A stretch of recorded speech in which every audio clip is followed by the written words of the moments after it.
You just won the lottery. Millions of dollars. Your hands are shaking. Your heart is racing. And in the next 72 hours, you're going to make decisions that will either protect that money forever or destroy it completely. Most winners get it wrong. Here's exactly what not to do. Number 10. Don't tell anyone. Not yet. This one sounds obvious, but it's the mistake almost every winner makes within the first 24 hours. The excitement is overwhelming, and the first instinct is to call someone. A spouse, a best friend, a sibling. And that one phone call is where the problems begin. The moment more than one person knows, the information spreads. Friends tell friends, family members tell other family members. And suddenly, people you haven't spoken to in years are showing up at your door with urgent financial emergencies that only you can solve.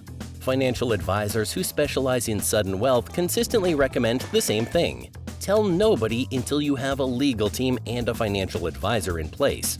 Nobody. Not your closest friend, not your parents, not your partner, unless they are legally bound to confidentiality. David Lee Edwards won $27 million in the Powerball in August 2001. Within hours of the win becoming public, strangers were calling his home, showing up at his address, and sending letters begging for money. He had no legal protection in place, no team, no plan. He was completely exposed from day one. Within 12 months, he had spent nearly all of it. By 2012, he was living in a storage unit in Lexington, Kentucky, surrounded by his remaining possessions. Silence is your first and most powerful tool. Use it. Number 9, don't sign that ticket yet, or sign it immediately. It depends on where you live. Number 9, don't mishandle your ticket. You have a winning lottery ticket in your hands. It is, at this moment, the most valuable piece of paper you will ever touch. And there are 2 things you can do wrong with it immediately.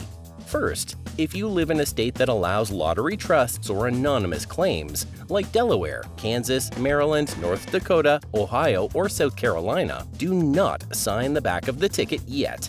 If you sign it before setting up a trust or LLC, you lose the ability to claim anonymously. That anonymity could protect you from lawsuits, scammers, and the flood of requests that follows a public win. Second, if you live in a state that requires personal identification, sign it immediately. Make a photocopy, photograph it, and store it in a fireproof safe or a bank safety deposit box. Do not carry it in your wallet. Do not leave it on your kitchen counter. In 2016, a winning $1 million Powerball ticket purchased in New Hampshire was nearly lost because the winner accidentally put it through the washing machine. The ticket was recovered and verified, but only barely. And in 2003, a $51.7 million jackpot in Georgia went unclaimed for months because the winner, a truck driver, had stored the ticket in his glove compartment and forgotten about it.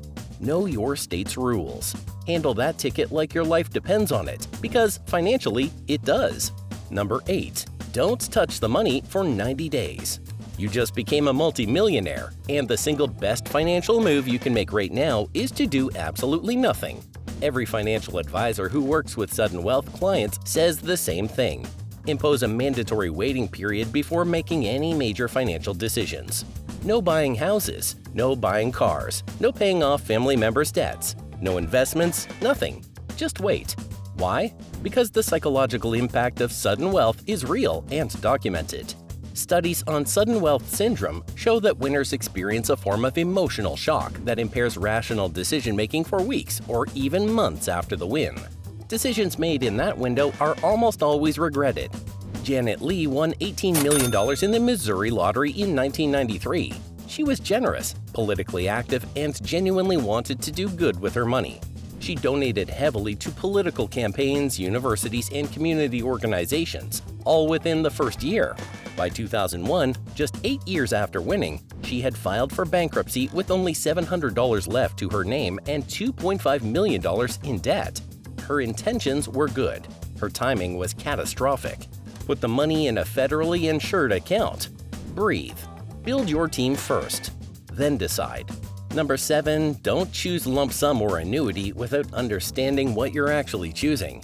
These first mistakes happen in the first 90 days, and most winners make all of them before they've even hired a single professional.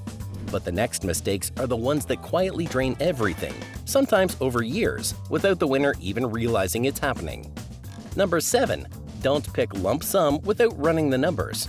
Every winner faces the same first major decision. Take the full jackpot as an annuity paid over 29 years, or take the lump sum, a one-time cash payment that is typically 50 to 60% of the advertised jackpot before taxes. Most winners choose the lump sum, and for many, it's the right call. But not understanding what you're actually choosing is where the mistake happens. Here's the reality. A $500 million advertised jackpot becomes roughly $239 million as a lump sum before federal taxes. After the 37% federal tax rate and applicable state taxes, you could be looking at approximately $150 to $160 million in hand. That's still life-changing money, but it's not $500 million, and winners who don't understand that gap often spend as if it were. The annuity, on the other hand, pays the full advertised amount over time, with annual payments that actually increase by 5% each year. For winners who don't trust themselves with a massive lump sum, or who don't have a strong investment team, the annuity can be the smarter long-term choice.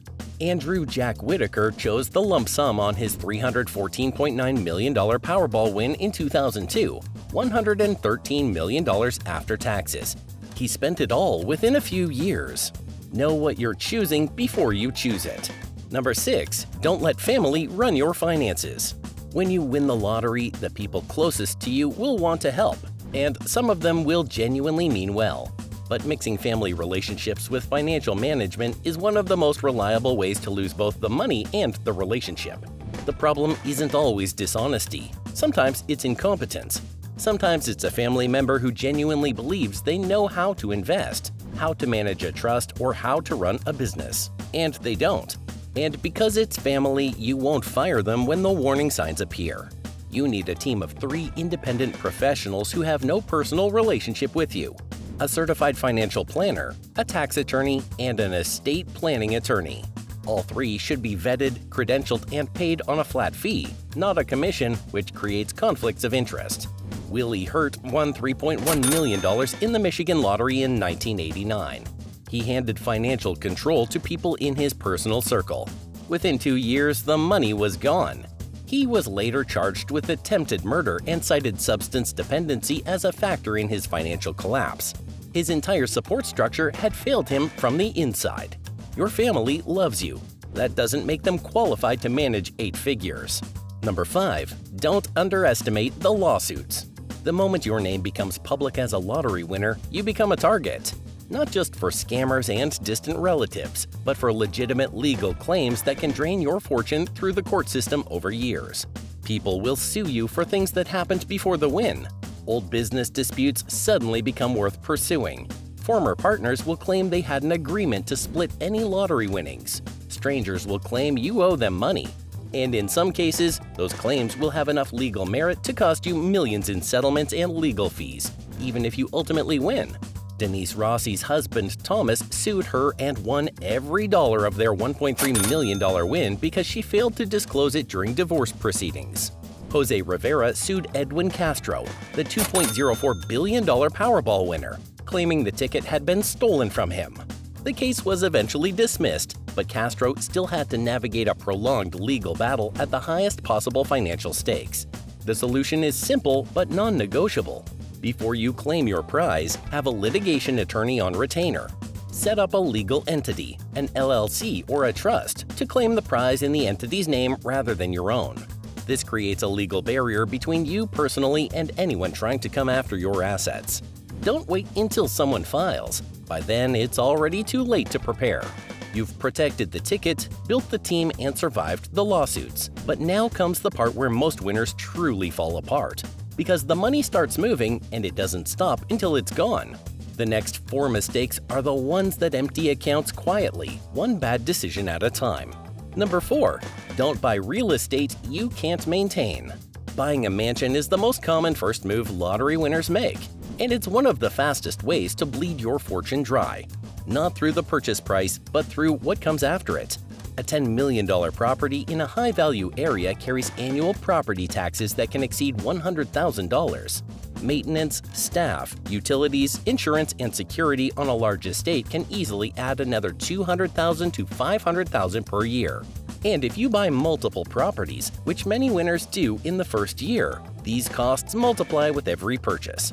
Michael Carroll won £9.7 million in the UK National Lottery in 2002 at just 19 years old. He bought a mansion in Norfolk, England, and proceeded to host parties that caused an estimated £400,000 in property damage. Neighbors filed noise complaints. Local authorities were called repeatedly. By 2002, he had spent his entire fortune and was working in a cookie factory for £204 a week. The property didn't ruin him alone, but it was the anchor that kept him spending at a rate his winnings couldn't sustain. If you buy real estate, buy one property. Calculate the full annual cost of ownership before you sign. And never buy a property whose maintenance costs exceed 2% of your total liquid assets per year. Number 3, don't say yes to everyone. When you win the lottery, generosity feels good. And in the beginning, saying yes is easy because the number in your account feels infinite. It isn't. The requests will come in waves. First from immediate family, then from extended family, then from old friends, former classmates, neighbors, co-workers, and eventually strangers. Each request will come with a story: a sick child, a failing business, a debt that's about to destroy someone's life. And many of those stories will be real. But here's the financial reality.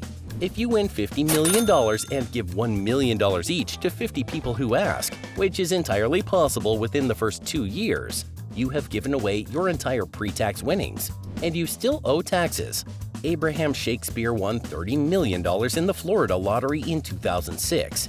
He was generous to everyone who asked. He gave money to friends, neighbors, and strangers who showed up at his door. By 2009, he had given away or spent nearly all of his $17 million lump sum. He told people close to him, "I'd have been better off broke." He disappeared shortly after. His body was found buried under a concrete slab in January 2010. Generosity is not the problem. Generosity without a structured giving plan is. Set a fixed annual charitable budget before you give a single dollar. Stick to it, and let your attorney deliver the no's so the relationships don't have to absorb them. Number 2, don't quit your job immediately. This one surprises people. You just won millions of dollars. Why would you keep working? Because identity is more powerful than money. And most lottery winners who quit their jobs within the first month report the same experience within 6 to 12 months. Profound boredom, loss of purpose, social isolation, and a creeping sense that their life no longer has structure or meaning. Work, even work you don't love, provides routine, social connection, and a sense of contribution. When that disappears overnight, the psychological void it leaves is real. And winners who don't fill that void with something meaningful tend to fill it with spending, substances, or both. Evelyn Adams won the New Jersey lottery twice, in 1985 and 1986, for a combined total of $5.4 million. She quit working, moved to Atlantic City, and spent the majority of her winnings at the casino tables. By the mid-2000s, she was living in a trailer with almost nothing left. The money didn't disappear because she was irresponsible. It disappeared because she had no structure, no purpose, and no plan for what her days would look like after the win. Take a leave of absence. Give yourself 6 months. Figure out what you actually want your life to look like. Then make the decision about work from a place of clarity, not euphoria. Number 1. Don't forget that the money is a tool, not a destination. Every mistake on this list, the overspending, the bad investments, the family conflicts, the lawsuits, the isolation, all of them trace back to one root cause. The winner believed that the money itself was the finish line. It isn't. The winners who keep their fortunes, and there are some, share one common trait. They treated the win as a resource to be managed, not a reward to be consumed. They built teams. They set boundaries. They maintained routines. They gave intentionally. They planned for taxes, for lawsuits, for family pressure, and for the psychological weight of sudden wealth before it arrived.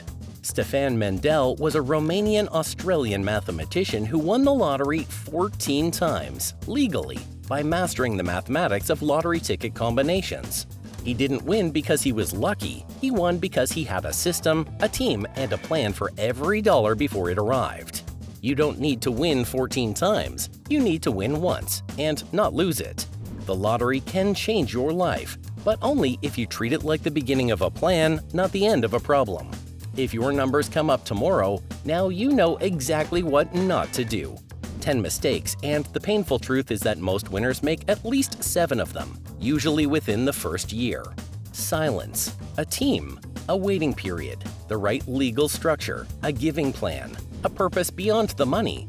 Those 6 things alone could protect a fortune that most people will never have the chance to build. So here's the question: which of these mistakes do you think you'd be most likely to make? Be honest. Leave it in the comments. We read every single one. And if you want to see what happens when winners ignore every single rule on this list, watch our next video: Lottery winners who lost everything in under 5 years. The stories will shock you.